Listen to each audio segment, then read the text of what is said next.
What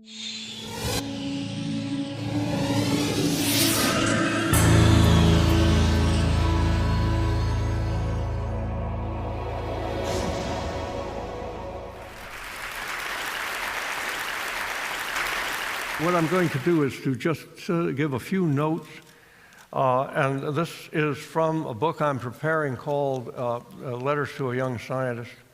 And I thought it'd be appropriate to present it on the basis that I have had extensive experience in teaching, counseling sciences across the broad array of fields. And you might like to hear some of the principles that I've developed in doing that teaching and counseling. So let me begin by urging you, particularly you on the youngster side, on this path you've chosen, to go as far as you can. The world needs you badly. Humanity is now fully into the techno-scientific age. There's going to be no turning back. Although varying among disciplines, say astrophysics, molecular genetics, immunology, the microbiology, the public health, to the new area of the human body as a symbiont, to public health, environmental science, knowledge in medical science, and science overall is doubling every 15 to 20 years. Technology is increasing at a comparable rate. Between them, the two already pervade, as most of you here seated realize, every dimension of human life. So swift is the velocity of the techno-scientific revolution, so startling in its countless twists and turns that no one can predict its outcome, even a decade from the present moment. There will come a time, of course, when the exponential growth of discovery and knowledge, which actually began in the 1600s, has to peak and level off, but that's not going to matter to you. The revolution is going to continue for at least several more decades. It'll render the human condition radically different from what it is today. Traditional fields of study are going to continue to grow, and in so doing, inevitably they will meet and create new disciplines. In time, all of science will come to be a continuum of description and explanation of networks of principles and laws. That's why you need not just be training in one specialty, but also acquire breadth in other fields related to and even distant from your own initial choice. Keep your eyes lifted and your head turning. The thirst for knowledge is in our genes. It was put there by our distant ancestors who spread across the world, and it's never going to be quenched. To understand and use it sanely as a part of the civilization yet to evolve requires a vastly larger population of scientifically trained people like you in education, medicine, law, diplomacy, government, business, and the media that exists today. Our political leaders need at least a modest degree of scientific literacy, which most badly lack today. No applause, please. It will be better for all if they prepared before entering office rather than learning on the job. Therefore, you will do well to act on the side, no matter how far into the laboratory you may go to serve as teachers during the span of your career. I'll now proceed quickly and before else to a subject that is both a vital asset and a potential barrier to a scientific career.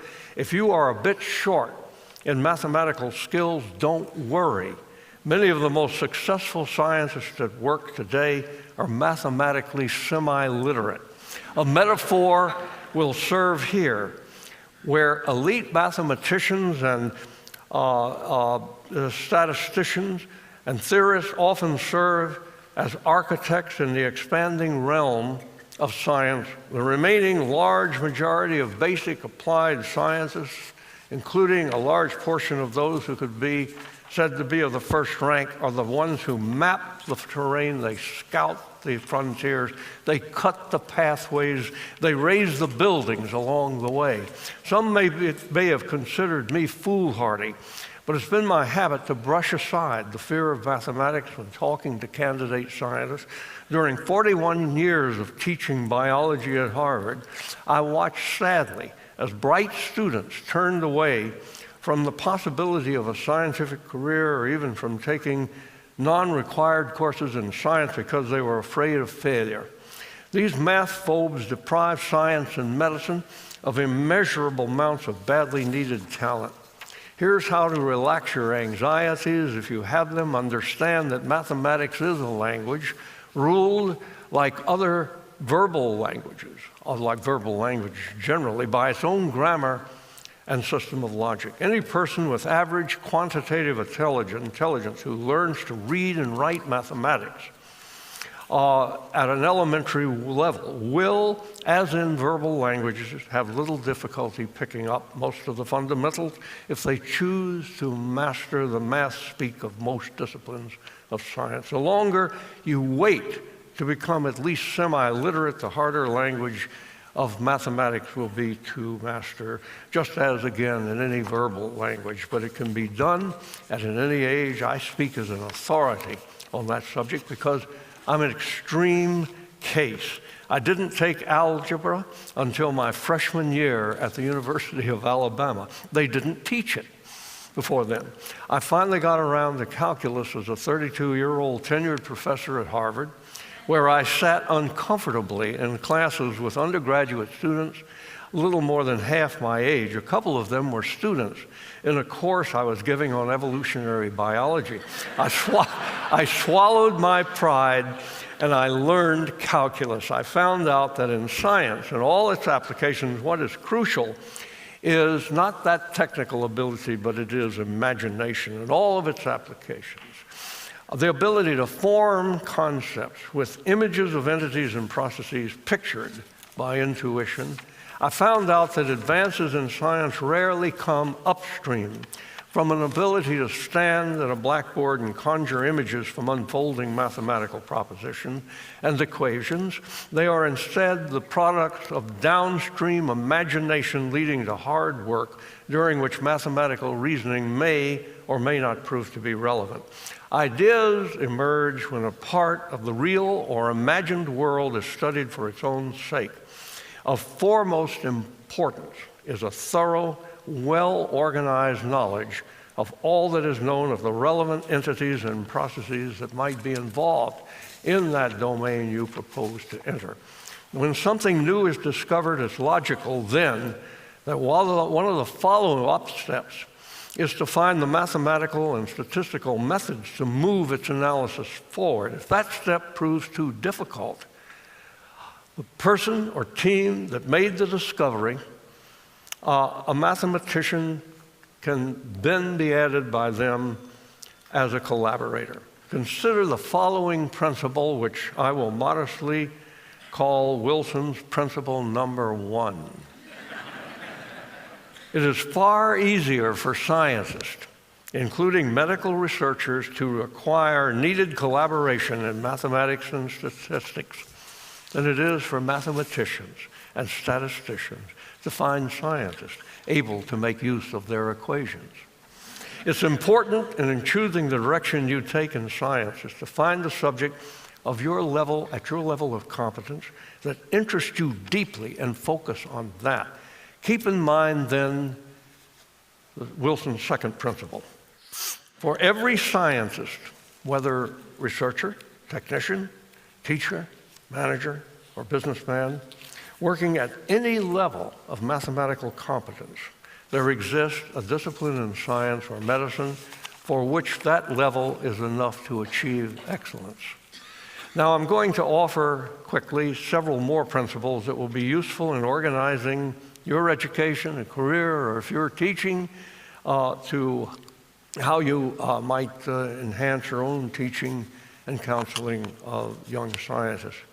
In selecting a subject in which to conduct original research or to develop world-class expertise, take a part of the chosen discipline that is sparsely inhabited. Judge opportunity by how few other students and researchers are on hand. This is not to de-emphasize the essential requirement of broad training or the value of apprenticing yourself in ongoing research to programs of high quality. It is important also to acquire older mentors within these successful programs and to make friends and colleagues of your age for mutual support. But through it all, look for a way to break out, to find the field and subject not yet popular. We have seen this demonstrated already in the talks preceding mine. There is the quickest way advances are likely to occur, as measured in discoveries per investigator per year. You may have heard the military dictum for the gathering of armies: march to the sound of the guns. In science, the exact opposite is the case: march away from the sound of the guns. So Wilson's principle number 3, march away from the sound of the guns, observe from a distance, but do not join the fray. Make a fray of your own. Once you have settled on a specialty and a profession you can love, and you've secured opportunity, your potential to succeed will be greatly enhanced if you study it enough to become an expert. There are thousands of professionally delimited subjects sprinkled through physics and chemistry to biology and medicine, and on then into the social sciences, where it is possible in short time to acquire the status of an authority. When the subject is still very thinly populated, you can, with diligence and hard work, become the world authority. The world needs this kind of expertise, and it rewards the kind of people willing to acquire it. The existing information and what you yourself discover may at first seem skimpy and difficult to connect to other bodies of knowledge. Well, if that's the case, good.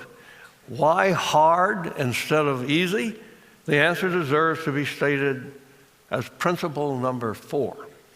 In the attempt to make scientific discoveries, every problem is an opportunity, and the more difficult the problem, the greater will be the importance of its solution. Now, this brings me to a basic categorization in the way scientific discoveries are made. Scientists, pure mathematicians among them, follow one or the other of 2 pathways. First, through early discoveries, a problem is identified and a solution is sought. The problem may be relatively small. For example, where exactly in a cruise ship does the norovirus begin to spread? Or larger, what's the role of dark matter in the expansion of the universe? As the answer is sought, other phenomena are typically discovered and other questions are asked. This first of the 2 strategies is like a hunter exploring a forest in search of a particular quarry, who finds other quarries along the way. The second strategy of research is to study a subject broadly, searching for unknown phenomena or patterns of known phenomena, like a hunter in what we call the naturalist trance. The researcher mind is open to anything interesting, any quarry worth taking. The search is not for the solution of the problem, but for problems themselves worth solving. The 2 strategies of research, original research, can be stated as follows in the final principle I'm going to offer you. For every problem in a given discipline of science, there exists a species or entity or phenomenon ideal for its solution. And conversely, for every species or other entity or phenomenon, there exist important problems for the solution of which those particular objects of research are ideally suited. Find out what they are. You'll find your own way to discover, to learn, to teach. The decades ahead will see dramatic advances in disease prevention, general health, the quality of life. All of humanity depends on the knowledge and practice of the medicine and the science behind it you will master. You have chosen a calling that will come in steps to give you satisfaction at its conclusion of a life well lived. And I thank you for having me here tonight.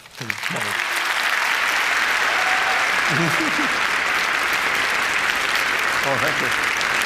Thank you very much. Oh. I see you.